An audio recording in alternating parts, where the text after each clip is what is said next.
Bienvenue à tous dans cette édition d'information sur Eden TV. Voici les titres. Le gouvernement a tenu ce mercredi son rendez-vous hebdomadaire du Conseil des ministres à la présidence de la République. À l'issue de la séance, une série de décisions et de décrets ont été pris. Un extrait vous sera proposé dans ce journal. Il propose aux visiteurs des stands divers, il propose différents articles et produits, devrais-je dire, voilà j'y arrive. Eux, ce sont les acteurs et promoteurs de différentes sociétés et structures béninoises et de la sous-région, et ceci dans le cadre de la 9e édition de la foire de l'indépendance du Bénin. En interactualité, nous irons à New Jersey, plus précisément aux États-Unis, où les services de santé ont interdit l'usage des antidouleurs à base de la drogue. Voilà pour les titres.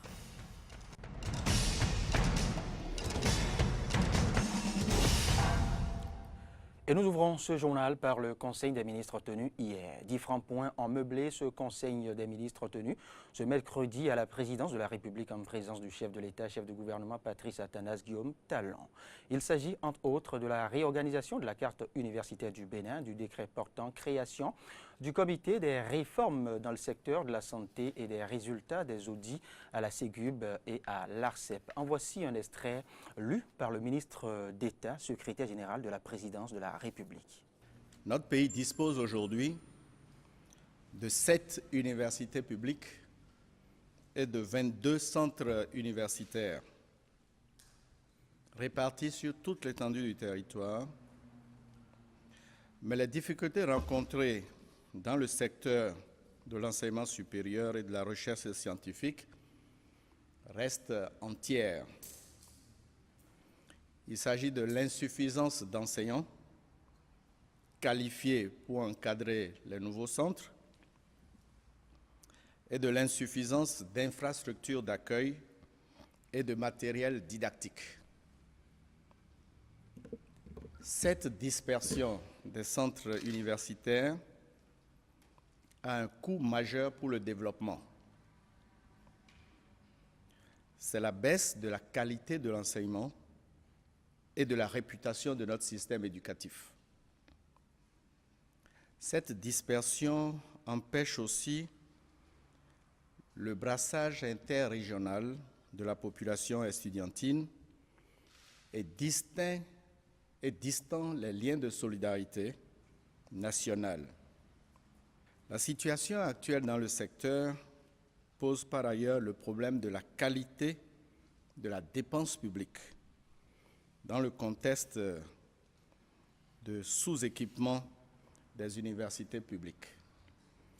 Les 22 centres universitaires seront réorganisés et regroupés autour de 4 grandes nouvelles universités. 2 grandes universités plurithématiques, à savoir l'université d'Abomey-Calavi et l'université de Parakou.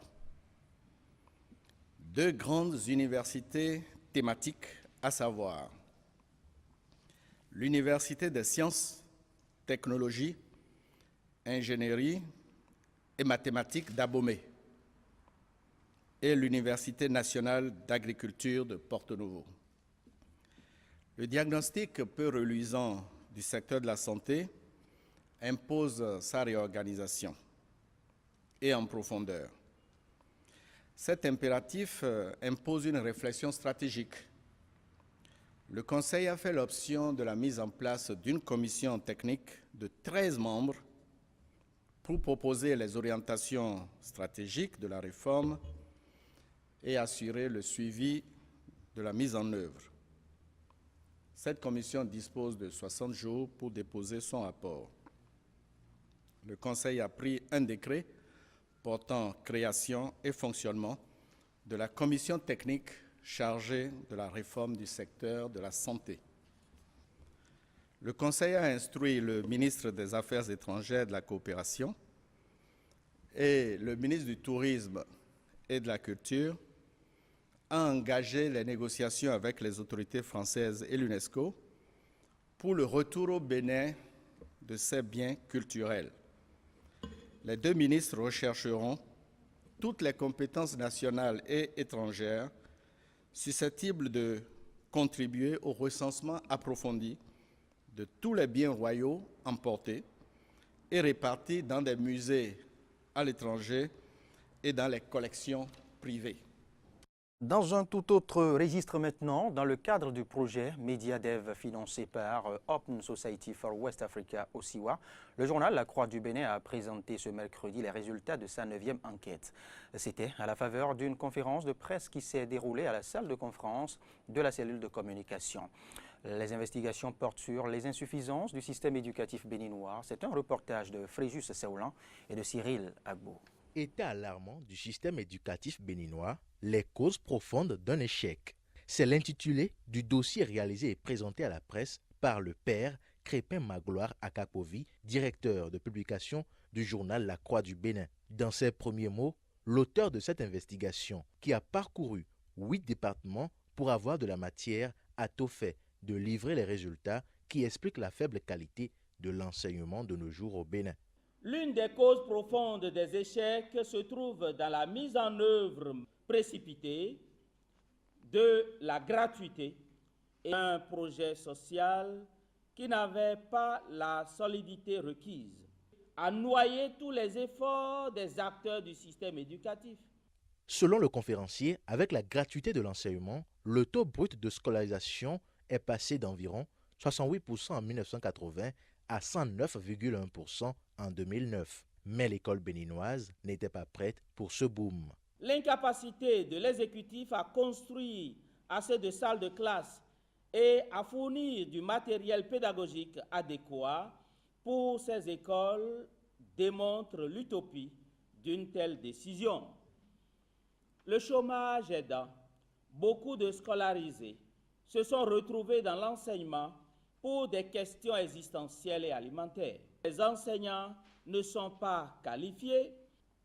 Le système du nouveau programme a couvert les lacunes de nos enfants pendant une décennie. En un mot, les fondamentaux de l'éducation n'ont pas été appliqués. Si la gratuité de l'enseignement dans le public a révélé l'état alarmant du système éducatif, elle a permis d'admirer les résultats des écoles privées, surtout celles confessionnelles. C'est cette situation qui justifie le choix de certains Béninois de se faire former à l'extérieur. Et c'est toujours le Bénin qui en souffre. Les meilleures universités au monde nous volent nos compétences par ce qu'ils appellent une migration choisie. Et nous n'avons pas le choix apparemment. Nos politiques sociales sont incapables de rémunérer les cadres formés à l'extérieur. Alors, ils mettent leurs compétences au service d'autres pays. Outre la construction massive de salles de classe en matériaux modernes et le recrutement en nombre suffisant des enseignants qualifiés et bien formés, le père Crépin Magloire Akapovi note d'autres défis auxquels l'école béninoise doit faire face. Privilégier l'enseignement technique et la formation professionnelle. Réintroduire dans les écoles non seulement les leçons de civisme, mais aussi le vieil exercice de la dictée suivi de questions de compréhension et de grammaire. Le double problème à régler absolument est celui de la qualité et celui de la professionnalisation de l'enseignement. Repenser le système éducatif béninois dans son ensemble, surtout la gratuité de l'enseignement, et donner à la jeunesse les moyens de maîtriser effectivement l'essentiel des connaissances sont les messages forts qui ont clôturé cette séance de restitution. Dans un tout autre chapitre maintenant, la 9e édition de la foire de l'indépendance du Bénin a démarré depuis le 17 juillet dernier. C'est l'esplanade extérieure du stade de l'Amitié Mathieu Kérékou de Cotonou qui accueille les exposants et visiteurs locaux et ceux de la sous-région pour des moments d'échange et d'intégration. Le reportage est signé de Ahmed Arikpa et de Denis Maroya. Ils sont près de 600 exposants de diverses nationalités à participer à cette 9e édition de la foire. Une initiative qui entre dans le cadre de la célébration du 56e anniversaire de l'indépendance du Bénin. Objectif, œuvrer pour une plus grande implication de l'entreprise privée dans le processus de recherche et d'innovation et faire du Bénin un grand marché d'échange. Ainsi retrouve-t-on sur la foire une multitude de produits allant du simple bracelet aux appareils électroménagers, en passant par des objets de décoration. Nous exposons ici des ampoules économiques, c'est du matériel électrique, des ampoules économiques, des réglettes magnétiques, des prises interrupteurs, c'est de très bonne qualité. Nous sommes venus la foire de l'indépendance du Bénin et nous vendons des habits du Burkina Faso de bonne qualité. Ah. Si vous venez, en tout cas, c'est de bons prix. Bon, il y a les robes, les chemises, les robes, les cols roulés, les bayas, les sacs. Bon, il y a du lin, du coton, du bazin et indigo aussi. On va vendre des secrets de femmes et des hommes, tout ça il y en a. Parce qu'aujourd'hui, il y a des problèmes pour les foyers. Donc quand les femmes vont venir, on va discuter. Il y a beaucoup de produits qu'on vend. Donc les foyers vont venir bien. Sur l'esplanade extérieure du stade de l'Amitié Mathieu Kérékou de Cotonou défilent donc depuis le mercredi dernier les populations qui viennent pour juste visiter, acheter ou encore s'enquérir des produits proposés au niveau des stands. C'est très bien d'organiser une foire à l'approche des fêtes. Quand on voit l'affluence de personnes qui visitent la foire, il est important que dans une ville comme Cotonou, on organise de temps en temps une foire pour intéresser aussi bien les opérateurs économiques que les populations. Je suis venu plutôt visiter un peu. C'est pourquoi j'ai laissé mon engin à la maison. Je suis à Zemla, comme tu le constates, histoire d'être à l'aise de visiter bien tout ce que je veux visiter. Et je remarque qu'ici, il y a de la bonne ambiance et ça témoigne même de l'image de l'intégration africaine, puisque je remarque qu'il y a la présence de pratiquement tous les pays de la sous-région. Et vraiment, ça montre que le Bénin, une fois encore de plus, est le carrefour de la culture de l'intégration africaine. Vraiment, c'est un plaisir que je suis venu faire ce soir et j'ai constaté que tout est bien. Seulement, le problème que moi je déplore depuis quelques années, c'est que il faut que nous arrivions à dégager de manière pérenne un lieu, une place pour la foire. Parce que l'esplanade du stade de Mathieu Kérékou n'a pas été conçue pour abriter une foire. Et donc, à chaque fois qu'il doit y avoir une foire ici, vous constaterez avec moi que ça cause de véritables désagréments, aussi bien pour ceux qui avaient l'habitude d'être au stade que ceux qui viennent s'installer pour faire la foire et ceux qui visitent la foire. C'est une très bonne initiative et moi je viens à peine de commencer la visite et j'ai beaucoup apprécié cette initiative-là. Je leur souhaite beaucoup de courage et bonne vente. Et j'invite la population à se déplacer massivement pour venir visiter, comme moi. La 9e édition de la foire de l'indépendance du Bénin prend fin le 7 août prochain. Au chapitre environnement maintenant, le bas-fond de Tamin, dans la commune d'Abomey-Calavi, végète dans un état d'insalubrité avancé. Pourtant, c'est un réceptacle naturel qui recueille les eaux provenant de plusieurs quartiers de la commune d'Abomey-Calavi. L'insalubrité et la pollution liée aux pressions anthropiques créent beaucoup de problèmes écologiques dans ce milieu. Le reportage est signé maintenant de Corneille Aïssé et de Romaric Devauchy. Habitations abandonnées ou encore occupées, des quantités importantes d'immondices et quelques espaces de maraîchage. C'est l'état du bas-fond de Tankpé-Tamin dans l'arrondissement de Tokba, commune d'Abomey-Calavi, dans le sud du Bénin. Le bas-fond est limité au nord par le village de Weto, au sud par le village de Tankpé, de Togoudou, à l'est par le village qu'on appelle Fifonsi, de Tokba, et à l'ouest par le village de Marageta. C'est à cause du bas-fond qu'on a nommé le quartier Tamin. C'est-à-dire c'est un bas-fond naturel qui draine les eaux de ruissellement, qui quitte les eaux milieu environnement. Ce terrain marécageux, réceptacle naturel d'eau, auparavant étendu sur environ 3 hectares, est aujourd'hui réduit à la moitié de sa superficie par l'occupation anarchique des populations, ce qui pose des problèmes d'environnement dans le milieu, notamment les inondations et les pollutions de toutes sortes. Les eaux du milieu, c'est-à-dire les puits du milieu, on ne peut pas prendre ça. Même les milieux qui sont au niveau de en haut là, ça, on ne peut pas prendre ça parce que l'eau circule dans le sous-sol. Et c'est C'est un problème qui nous dépasse même. L'état de pollution du bas-fond de Tankpe-Tanmen pose aussi des problèmes d'assainissement, de santé et autres. Le chef quartier Kassim Bakos nous en dit plus. Le fait de construire sur les ordures, cette maison n'est pas solide.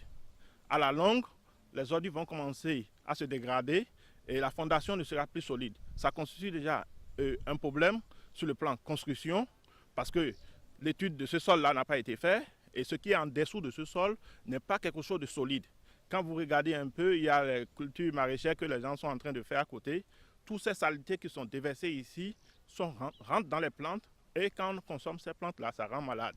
Sensible à la dégradation de ce milieu situé dans son quartier, le chef village de Tankpe-Tanmen mène des démarches pour sa restauration et sa valorisation. L'objectif est de transformer le bas-fond en un site d'attraction. Il y a un lac artificiel qui est prévu au beau milieu du quartier, dans le bas-fond. Donc, de ce bas-fond où on va créer le lac artificiel, on va pouvoir sortir une bonne quantité de sable. Et cette bonne quantité de sable va pouvoir servir pour pouvoir remblayer les alentours du lac où l'eau reste encore pendant la saison des pluies. Parallèlement à ça, ce lac artificiel qui serait créé va pouvoir servir de cadre d'entraînement, d'un espace d'entraînement pour toute la population où les gens peuvent venir prendre de l'air les après-midi. En entendant la restauration de ce bas-fond, son état de pollution s'aggrave avec tous les risques aux populations environnantes. Et l'actualité sur le continent américain maintenant, les urgences d'un hôpital de New Jersey aux États-Unis ont décidé de ne plus prescrire les antidouleurs à base d'opium, responsables de la mort d'une dizaine de milliers de personnes aux États-Unis. Reportage. Blessée au genou suite à une chute d'overboard, la douleur est encore bien présente pour Crystal. Mais dans cet hôpital du New Jersey, ce médecin ne prescrit aucun antidouleur opiacé pour de telles blessures. Nous lui avons donné du Toradol, un anti-inflammatoire. Il est possible qu'avant, elle aurait reçu des opiacés ou une prescription d'opiacés pour une douleur au genou. Les antidouleurs dérivés de l'opium ont longtemps été un réflexe aux États-Unis, même pour des blessures très mineures. Mais ils comportent un risque élevé de dépendance. Crystal a vu l'un de ses amis tomber dans l'engrenage. Ils ont été blessés dans un accident de voiture. Ils ont reçu une ordonnance, ils sont devenus accros. Ils ont fini par prendre de l'héroïne et ils sont morts. Au service d'urgence du Centre médical Saint-Joseph, le docteur Mark Rosenberg est à la tête du nouveau programme qui vise à réduire la consommation et le risque de dépendance aux opiacés. Tous les services d'urgence des États-Unis, y compris celui-ci, ont observé une augmentation importante de la dépendance aux opioïdes et d'overdoses aux opioïdes et à l'héroïne. C'est là que le programme ALTO intervient. Nous cherchons des alternatives qui soulagent la douleur du patient sans le risque de dépendance aux opioïdes. Les opioïdes sont encore utilisés dans les cas les plus graves, mais l'utilisation est en baisse de 40%. En plus des antidouleurs sans opiacés, les médecins peuvent prescrire du gaz hilarant et même une thérapie par la musique pour réduire la douleur. Eric Jacobson connaît bien les dangers liés à un abus d'opioïdes.